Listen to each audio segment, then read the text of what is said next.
Muito bem, nós já estamos de volta com o Gazeta Entrevista para receber o nosso primeiro convidado. Daqui a pouco eu converso com o deputado federal Alan Rick, do PRB. Tem vários assuntos que eu vou abordar com o deputado.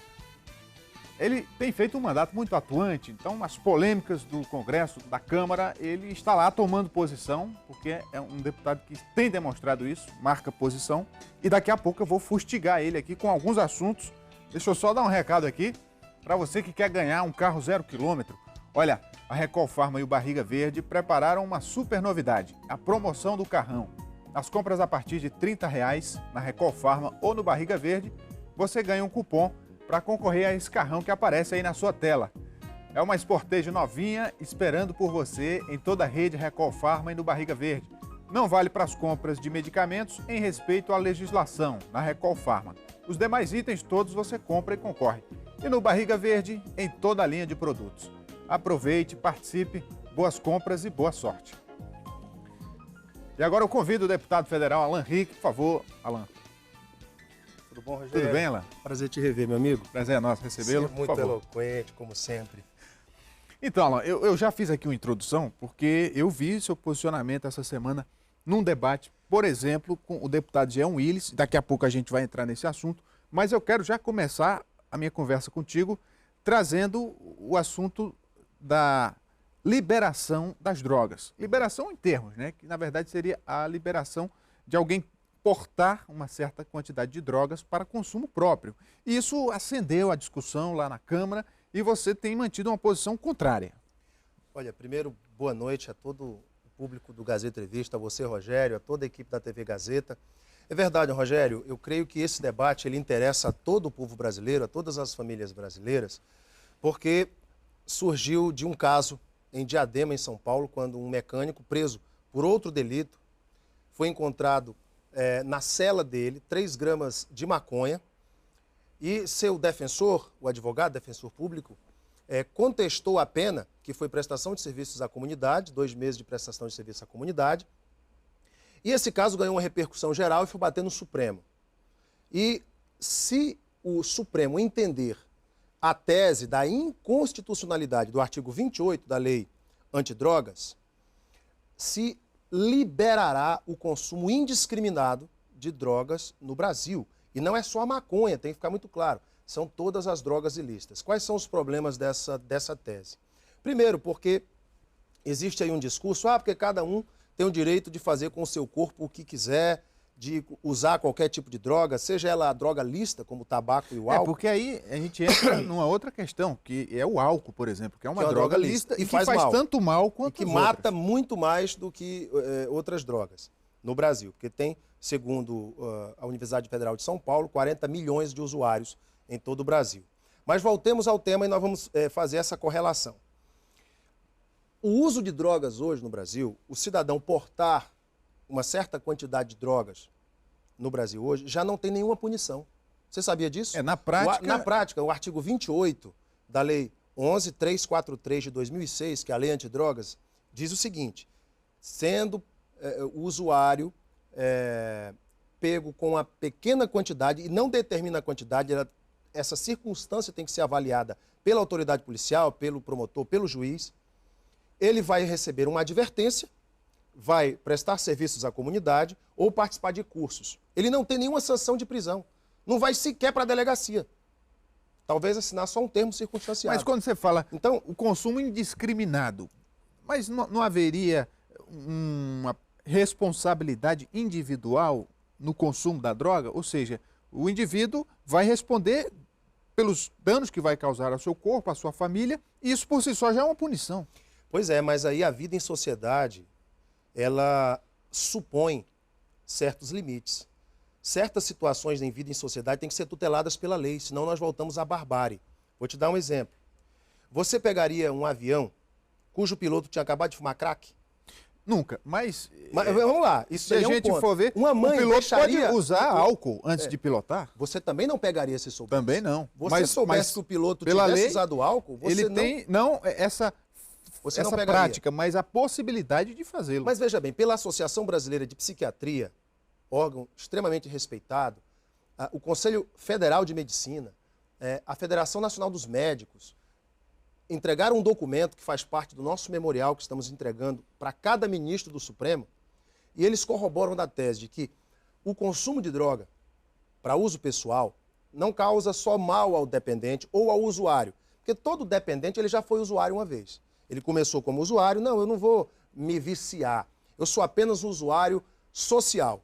É uma das maiores balelas que existe, a pessoa lá na frente vai virar um dependente. Tem pessoas que com muito mais rapidez do que as outras. Outros conseguem controlar esse vício, mas constantemente estão fazendo uso de droga. Então, os documentos apresentados por essas entidades médicas atestam que para cada usuário de droga, 4 pessoas são atingidas. São pessoas da sua família, são pessoas no seu trabalho, pelo menos 4 pessoas são atingidas. Isso corrobora da tese de que não existem liberdades absolutas, como não existem direitos absolutos. A pessoa diz assim, a Constituição me garante no artigo 5º que eu tenho o direito de ir e vir. Tenta ir para os Estados Unidos sem um visto. Você não entra. Você tem que ter o visto, você tem que obedecer uma lei. Já chegou até no STF, que você esteve lá, conversou com ministros. Como é que foi esse encontro? Olha, nós temos levado aos ministros esse documento, que é um memorial elaborado pelo brilhante deputado Osmar Terra, presidente da Frente Parlamentar da Saúde, em parceria com os demais deputados, deputado João Campos, da Frente Parlamentar Evangélica, deputado Carimbão, da Frente Católica, da minha humilde contribuição como presidente da Frente da Vida e da Família, além de documentos médicos, de documentos enviados também por importantes juristas do Brasil e que servem de base para que os ministros façam a sua avaliação, a sua reflexão. Nós levamos esses movimentos, tanto pró-liberação como os movimentos contra a liberação, levam os memoriais para que os ministros possam fazer sua avaliação. Então, nós apresentamos esses memoriais aos ministros para que eles pudessem fazer uma profunda reflexão de que todos os países que adotaram medidas semelhantes de liberação de drogas, por um lado, no começo apresentaram, nós vamos aumentar a arrecadação de impostos, mas aumentaram também o problema de saúde pública, com o elevado índice de doenças mentais provocadas pelo consumo, principalmente da maconha.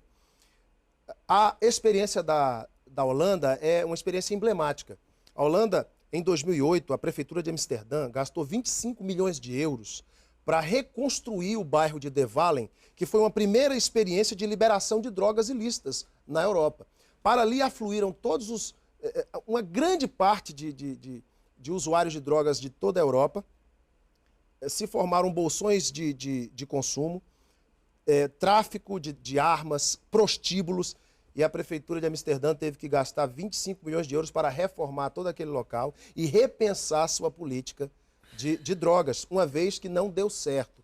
Então, veja, a Associação Brasileira de Psiquiatria diz que o consumo pelo usuário causa problemas para as pessoas da sua família, do seu trabalho, gera um problema de saúde pública no país. E outra coisa que tem que ser pensada, ora, se o Supremo, então, legaliza o uso de drogas ilícitas, quem vai regular esse mercado? Não existe regulação hoje. Aí vai ser a livre concorrência, vai igual ser no a livre concorrência dos capitalismo? traficantes? E o que vai acontecer? Então, sem falar nisso, sem falar de outro ponto também, só para a gente concluir, que eu acho fundamental, Rogério, é que o povo brasileiro é contra a liberação das drogas. Se você fizer uma pesquisa séria hoje no Brasil, mais de 80% da população brasileira se dirá contra a liberação e a legalização das drogas ilícitas. Mas aí, puxando o gancho da pesquisa, vamos para a maioridade penal, que agora me parece que definitivamente vai passar a vigorar, porque já foi aprovado em segundo turno na Câmara. Agora vai para o Senado. Pois é, vai para o Senado. E o Senado deve fazê-lo também. E aí, você foi criticado por alguns setores por defender abertamente a sua posição e continua pensando da mesma forma? Claro, votei novamente pela mesma matéria que foi aprovada no primeiro turno, que é a redução da maioridade penal para os crimes hediondos, aqueles crimes gravíssimos, de altíssima relevância na sociedade, de impacto na sociedade e nas famílias que são atingidas. A crítica que lhe fizeram foi que isso destoou um pouco da posição de outros deputados da Frente Popular, que são mais ligados aos movimentos de esquerda. Mas é normal. O parlamento é uma casa de ideologias, de convicções, de ideias, de colocar as suas ideias para valer no seu voto. É normal que os deputados da Frente Popular divirjam.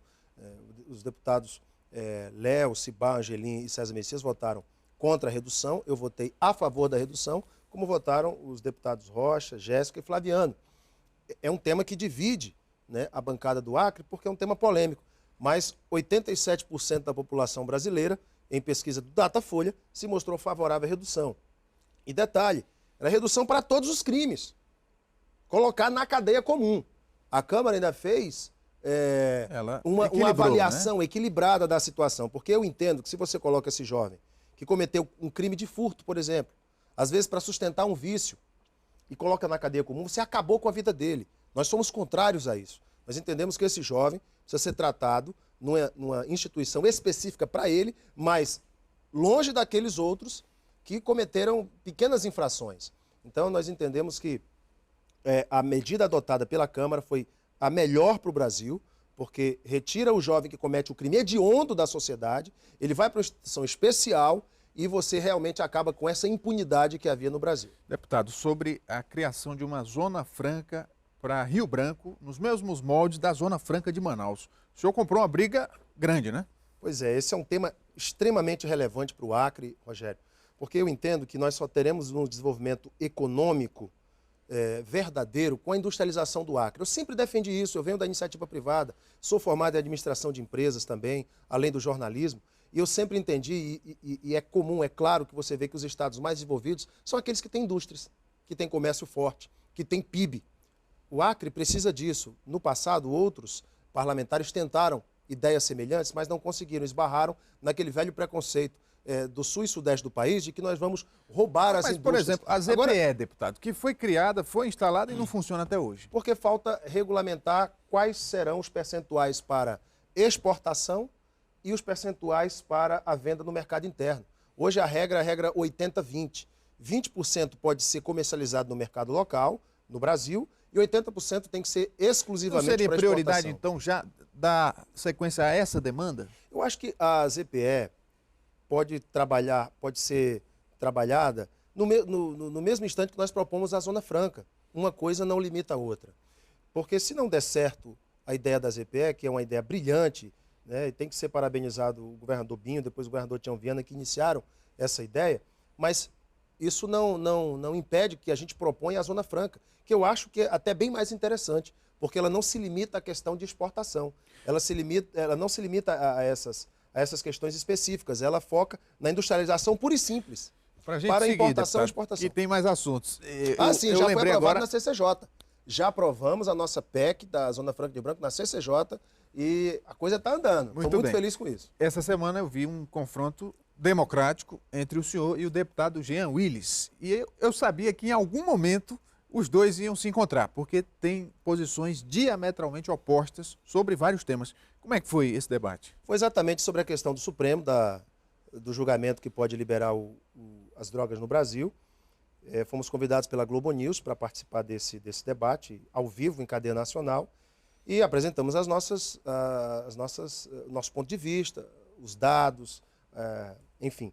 O deputado Jean Willis defendeu o ponto de vista dele. Ele defende a liberação, a legalização, ele defende que a coisa libere geral mesmo. E eu defendo que não, porque a vida em sociedade ela pressupõe uma tutela da lei para determinadas situações. Então, nós vemos, eu trabalho com dependentes químicos há 10 anos, Rogério. Inclusive, amanhã estou fazendo uma visita a um dos centros de recuperação que a gente tem um trabalho social realizado lá, do meu amigo pastor Zé Ribeiro, o Restaurando Vidas para Cristo. Vou dar um pulinho lá amanhã, vou lá conversar com o pessoal e vou falar desse julgamento do Supremo. Vamos ouvi-los, são pessoas que têm muita história para contar para a gente.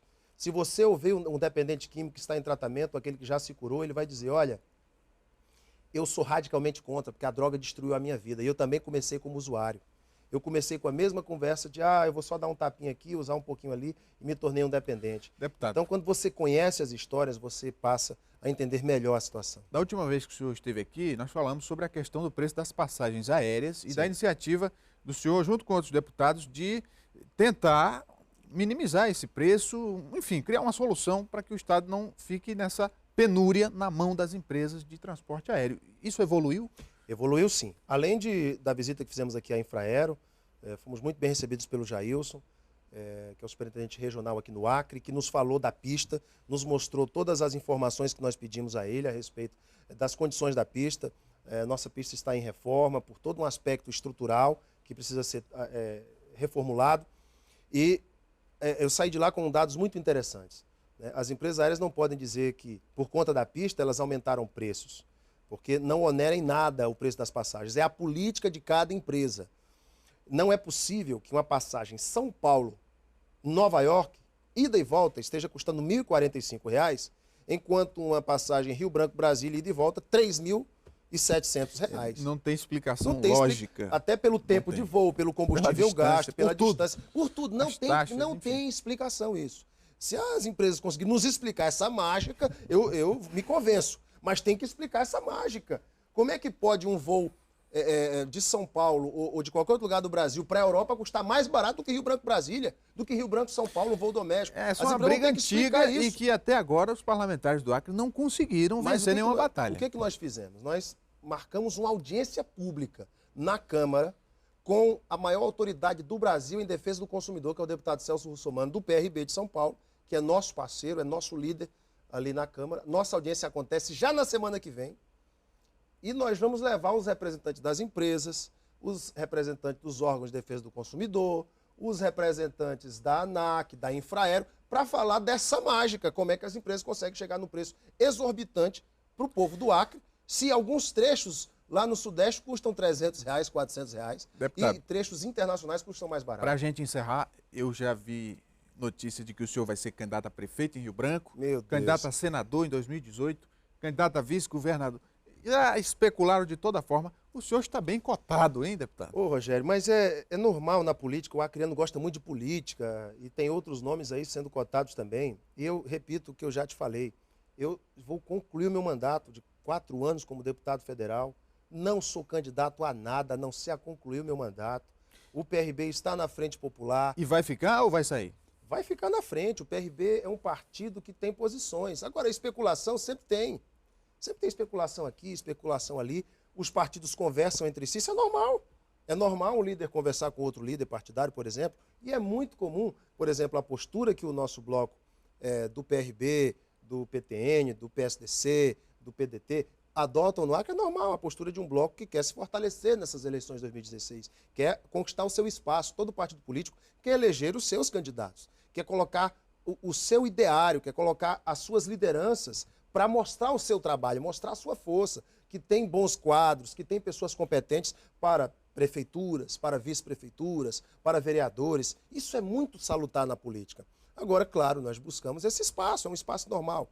E o bloco do PRB aqui, liderado pelo vereador Manuel Marcos, que é o nosso presidente, tem buscado esse espaço, tem feito todas as conversas importantes no debate político e é comum da democracia. Agora, sou deputado federal, vou concluir esse mandato que o povo do Acre me deu e eu espero concluir com toda a decência, com toda a honradez, com toda a honestidade para fazer jus a esse mandato tão importante que o povo do Acre nos deu. Muito bem, conversei aqui com o deputado federal Alan Rick. Obrigado pela vinda, Alan. Eu te agradeço, Rogério. Obrigado, querido. Vamos para o intervalo, daqui a pouco a gente volta. Continue com a gente.